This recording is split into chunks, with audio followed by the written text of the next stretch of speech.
Welcome back to Open Studio. I'm Steve Leahy. We're moving on with the Harley painting. Like we were talking about before, I got all the repairs done.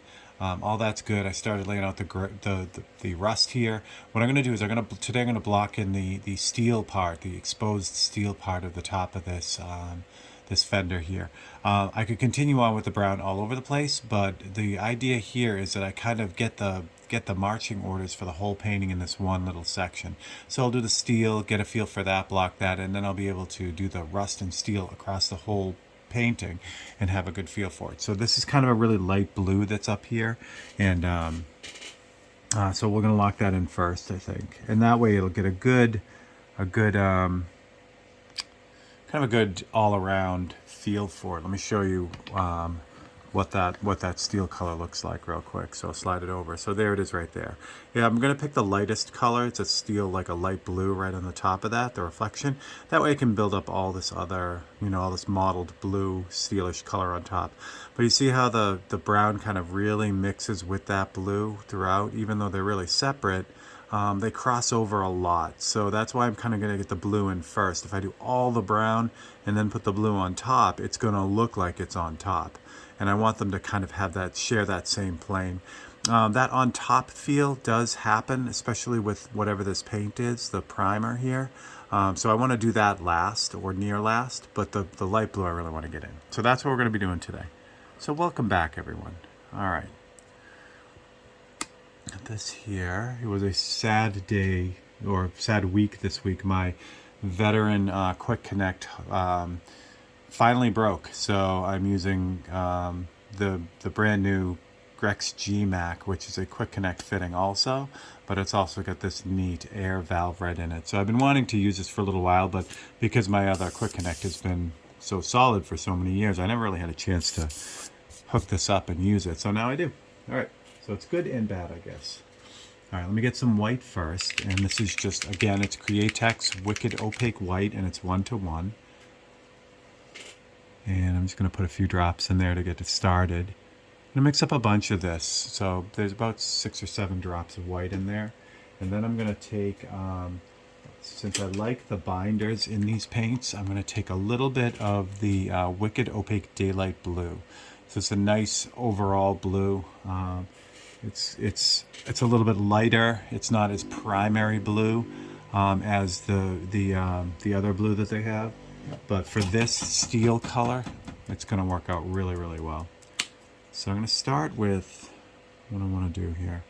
I'm going to start with a whole drop, but I don't think I am. So what I'm going to do is there's a little bit of paint. I just shook this up. So there's a paint stuck in the nozzle there, or the little tip of the, or the part that closes the bottle. So I can actually take that paint right there. That's all I need. I just need a little bit to get this started. Because again, the white is totally, it's really reduced. It's 100%. So I'm going to need a little bit more, but that definitely gets it started. I definitely want to use a whole drop. Because a whole drop will shift it hard over to blue. So let's get a little bit more. So I just poured out a little bit of it, put a little drop, and I got a little bit on this paintbrush, and that should do it. It looks good. Now I want to, this is, even though it's a pastel blue, it's got a lot of just blue in it. It's just blue and white. So I'm going to add a touch of black to it just to kind of gray it out a little bit. And this is I have this mixed up as 20:1, so, or 1:20. So it's 1 part paint to 20 parts reducer. So it's really, really thin black. It's really overly reduced black. But that gives me this nice steel gray color. And that's what I'm looking for. In this, there we go. Perfect. Out. And we should be ready to go. I may have to reduce this a little bit more. But I could do that as I go. All right.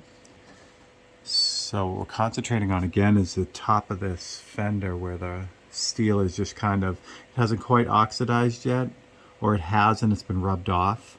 So you get that feeling of that raw metal right there. I'll put on my glove here to keep things clean. Start spraying. There we go. So the HD stencil is still in play here. I can still see all the details. Those details are actually kind of a really dark brownish, kind of a mix between the blue and the brown. So I'm going to try to preserve that as much as I can. If I get some paint on it, that's perfectly okay. In fact, it's a good thing.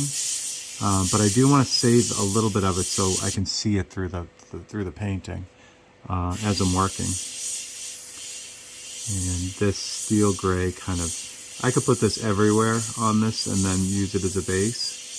But I'm going to try to concentrate on the areas where it really is, instead of having to fight back and, you know, have to repaint it later. This is probably a little bit too blue. As I'm looking at this, it needs to be a little bit more white, but that's okay. We're going to adjust that as we go anyway. So this is still really just a blocking in, even though I'm you know, I've got a lot of detail in the rust already. It's still really just blocking it all in. Yeah, actually, I'm not going to worry about since this is a little bit too blue. I'm still not going to worry about it because there's a lot of other stuff going on top of this. So I'll be able to have a chance to really readjust this a lot. I'm going to back flush that a little bit to make sure I am getting the right color. Yeah, it just mixed up with a little bit too much blue. But you see how strong that opaque light blue is? It just really takes it over, which is great. I mean, it's nice because that color is so strong and you can rely on that to be able to tint or be just a really intense blue. And I'd rather have that. I'd rather have that than a weak blue that, you know, I'm just kind of stuck with.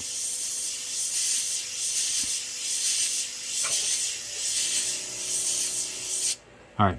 So as it gets close to this edge, I don't want to get overspray on that edge, so I'm just going to use a handheld shield here to keep the blue paint off of that. So let's see, Radu will probably do the job for me here. This is the bird template by Radu Vero. It's upside down, sorry. The bird template. It's got a lot of really soft, smooth curves on it, so it usually finds just about everything I need for any really soft, gentle curves with this template here.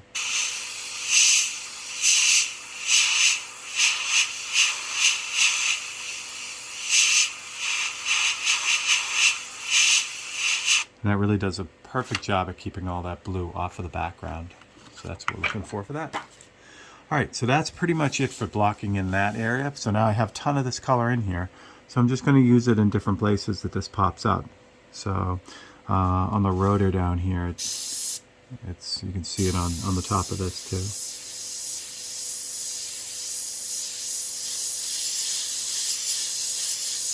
And again, this is that first step in just kind of eliminating that grid pattern of the HD stencil.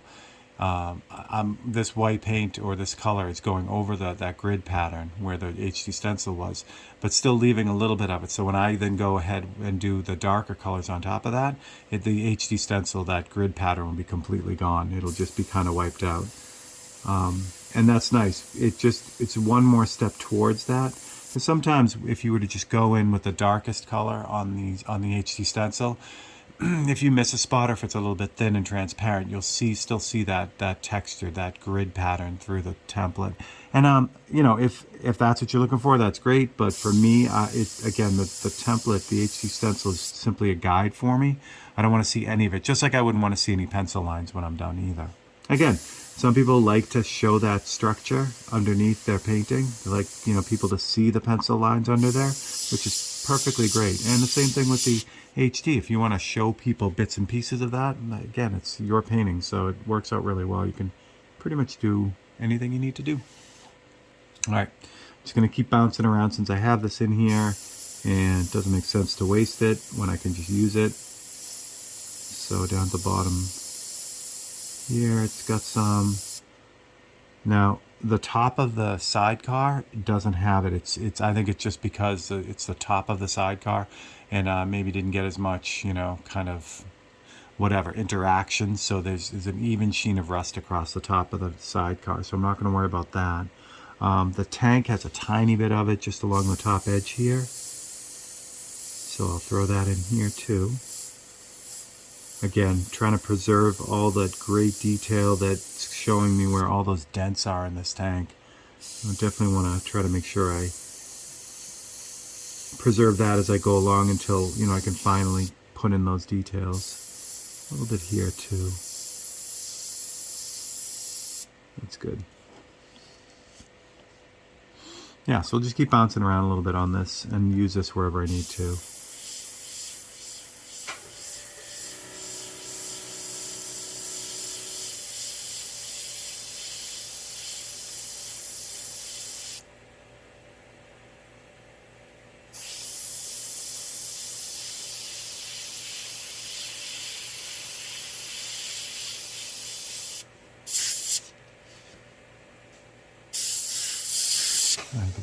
Gotta get the magnets out.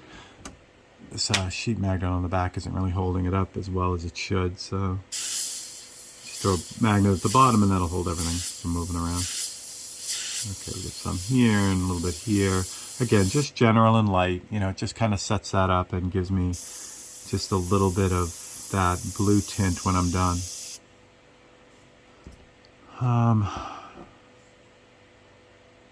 think that's pretty much it on that. It's a little bit on the frame here, but not much. Not much to speak of anyway. Okay, good. That's good, that's good. Okay, so good. So that sets that up. Now I can jump back to the brown and not have to worry about, you know, having to put that blue in after. Because it'll shift and it'll, like I said, it'll look like a, it looked like it was hit with a paintball, you know, on top of the rust with blue or white. And I don't want that. I want that steel color to really feel like it's underneath the rust.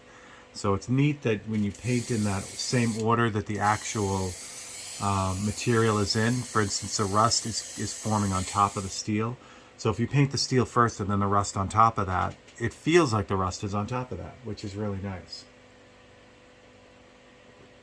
All right, so now I'm going to clean out the brush and I'm just going to jump back to that brown and start locking it in. Because even though I've got a lot of detail in here, that brown will develop pretty dark. So I'll be able to get a bunch of stuff on that. Unless I want to take a little bit more of the... Yeah, let's do a little bit of that. Let's see what that looks like. So I've still got some of the... I cleared out most of the blue, but I still have, you know, the residual paint in the cup. So I'm just going to take the 20-to-1 here, and I'm going to add, I don't know, 2, maybe 3 drops of that. And then I'm going to jump to the reducer mix, which, as soon as I find it here we go. And this is the reducer mix, which is 1 part 40-50 and 10 parts 40-11. And I'm going to reduce that out a little bit. And this also makes it a little bit more transparent.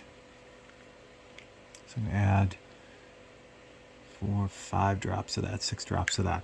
I can add as much of this as really I want. It does, I mean, there's a lot of reducers as opposed to anything else in there.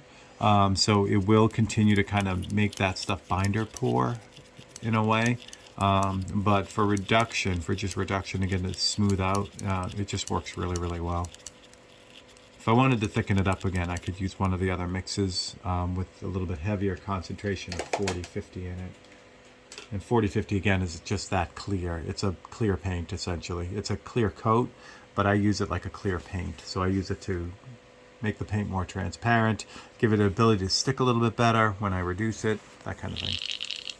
All right, so now I've got more of a steel, just a gray color from all that black. So I'm going to try this out in a corner here. Actually, you know what I'm going to do? Let me backflush this real quick one more time. So I'm just going to force that paint back in here just to make sure that all the blue mixes with that gray. I don't want to keep spraying the blue. I'm going to just jump to the gray.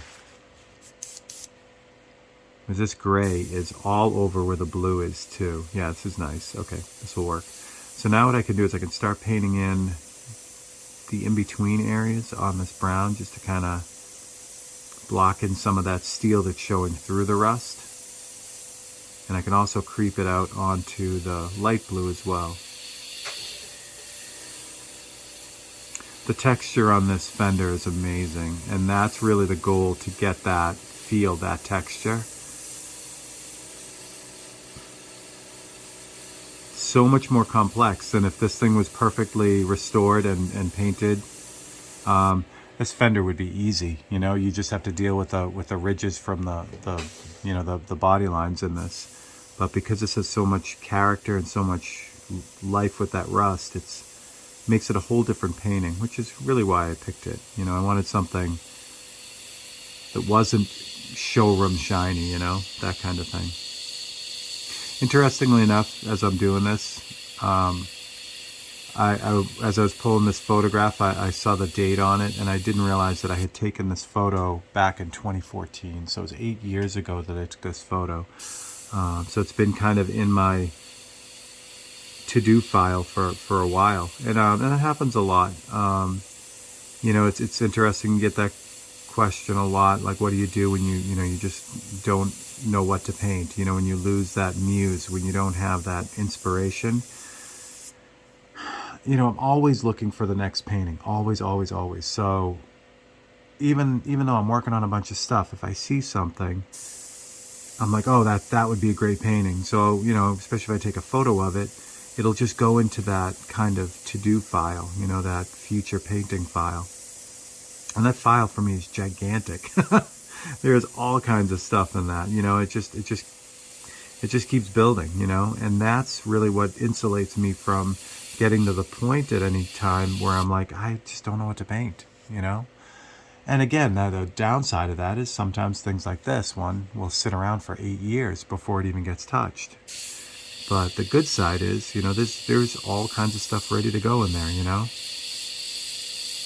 And you know, not everything gets done. Sometimes, you know, I'll think, wow, that'd make a great painting. And then as I kind of progress and move along and then go back to it, I'm like, yeah, and looking at it now, yeah, it's probably not going to be such a good thing. You know, it's not going to work out for what I'm doing right now. And it just kind of gets, you know, axed in a way. So that happens a lot too.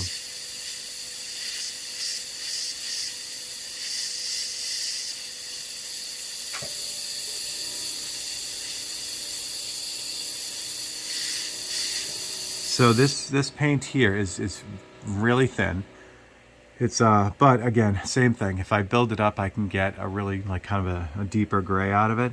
But if I back off, I can also get really subtle grays that I can use on, you know, like the top parts up here. You know, so it doesn't have to be an all or nothing thing, especially when you're dealing with a paint that's over reduced like this. It'll really give you a chance to do a lot of different things. Now, again, if you want to build it up like up here where it's fairly dark, you have to take your time with it. You have to be patient with it because it's really, really thin. And if you try to cover this too fast, it's going to spider web. You know, the wet paint will just get pushed around instead of stick where it should. So there again, like anything, there's a price to pay for doing certain things, like over reducing. So when you over reduce, it now won't cover as well. It'll eventually cover, but it won't cover as fast. So if you're looking for fast coverage, you can't really have it over reduced. So that is kind of where the patience comes in with this, you know. And I like it because I get into less trouble, really. If I'm building these values up and these textures up really slowly, if something isn't quite working out, if it's not going right, if it's something just goes sideways, I'm working really light and light layers. So there's no huge like immediate commitment to just like blasting color in or value. So I you know, if things are starting to like fade or go sideways, I have plenty of time to put the brakes on and readjust and figure something else out. And again and again, this way of painting, the way I'm painting, is not for everyone. Some people like 2-inch brushes and slamming it into a bucket of paint and big bold paint strokes, and that's awesome. That's great. It's a totally different thing. So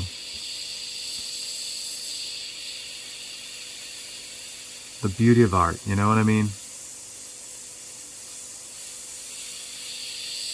All right, so this is great. So this gray is getting woven in between that starter level of brown that I put in. And as you see, as we go along, I'm going to add more of that brown. This will get to be a dark gray right here where this rust is, but you'll see those hints of that rust peeking through. And that is working out swimmingly. Just really, really good.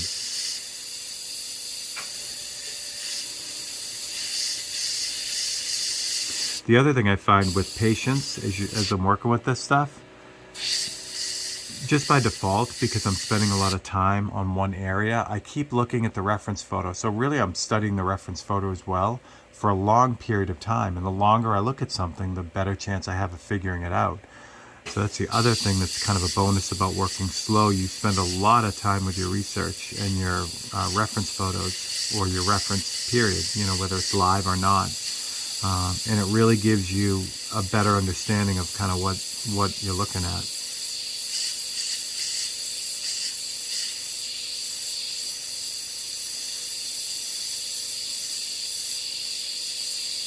And that's true across the board. I'll take any complex image, that I'm starting.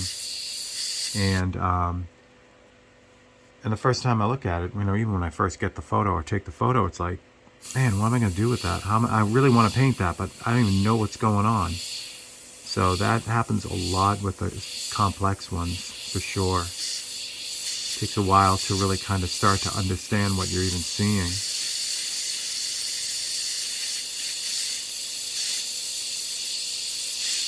And again, that's the frustrating part for someone, really just starting out, kind of getting into it. Someone who's been doing it a while may make it look easier than it really is. And often that's the case. Someone will be deconstructing that and reconstructing it in their mind while they're looking at it, and then just start painting, and it looks like they know what they're doing, which they do, but they don't, you don't always get filled in on the whole process. Which is why I hope you guys are enjoying these open studios. At least I can kind of let you know the forward steps and the backward steps that are involved with every painting, so that you see that they see what goes into making them, I guess, is what I'm trying to say.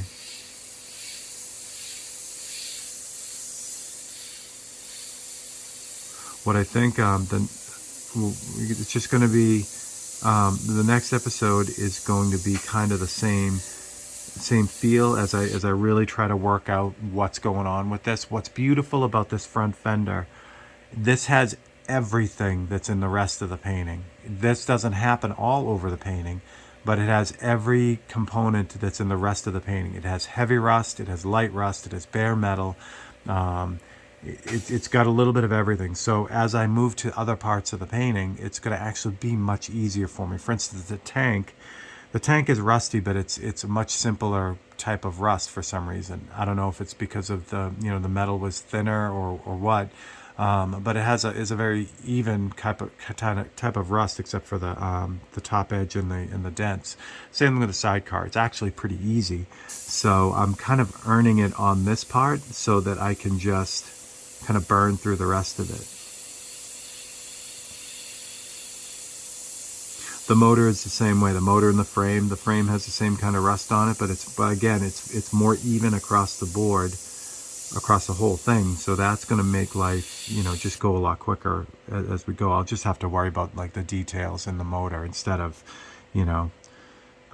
specific types of rust or whatever. So, because again, I'll have it all worked out on this part here.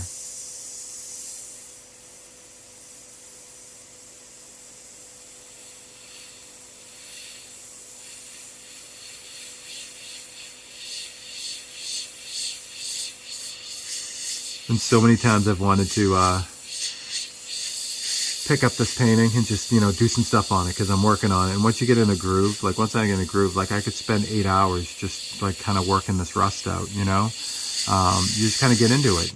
And to stop after half an hour, and it's like, so I've wanted a couple times to just start working on this. But like I said in the beginning, these open studio, you will not see, there is no work being done outside of the video. So we pick up exactly where we left off, which is really nice. You guys get to see everything.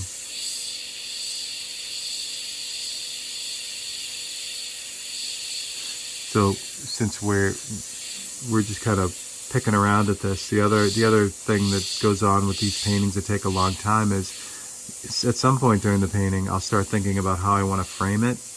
Now, I have frames for these 5 paintings in this series, and 3 of them, I think. 3 of them are already done? 1, 2, 3. Yeah, 3 of them are done. and all framed up, and two of them are actually sold already. They're collected. But for this one and the other one, I'm thinking about maybe changing up the frame a little bit.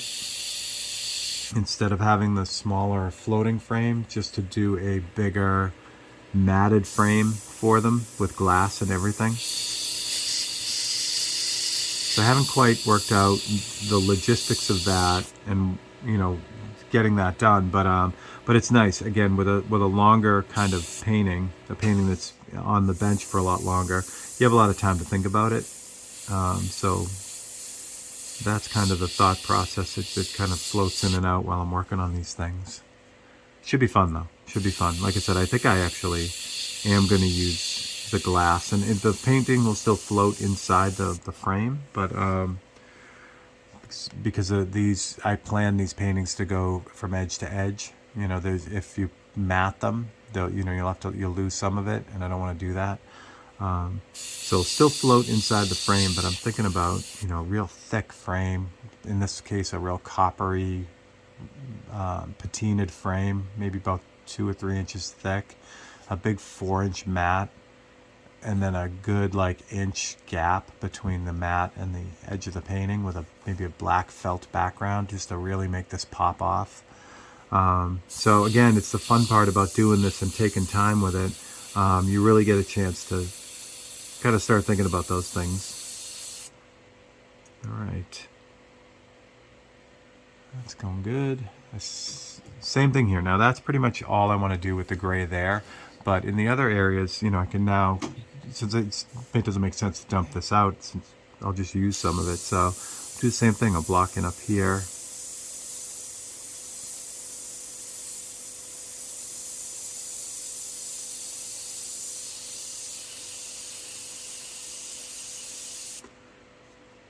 And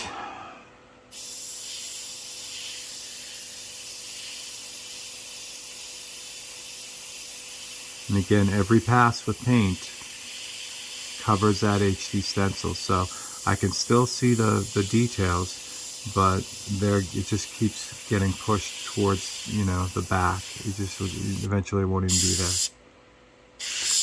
Oh, look at that. One step. There we go. All right, this steel gray. Anything else? Not really. I'm gonna wait on the tank. There is some of this going on in the tank, but I want to, instead of just blow this in because I have it in the cup, I'm gonna wait because I really want to take a look at the tank when I get there and just make good decisions on it basically. So that's good. That's good. All right. So now double check the yellow because I want to make sure I have enough of that yellow throughout this, because as I cover this and I get a little bit of overspray too on this, I'll lose some of the yellow. Like this area has a lot of yellow in it, but I think in the photo I want to make sure that stands up as I continue making passes over this, and it looks okay, so I'm going to leave it for now. I can always bump it up a little bit with the yellow as it goes, but again, it's easier to do it now than to do what I just said, to bump it up. Be much easier to just kind of drop in a little bit of yellow, but it seems okay, so I'm going to leave it. All right, so from here, I'll jump back to the brown and work in some more of that.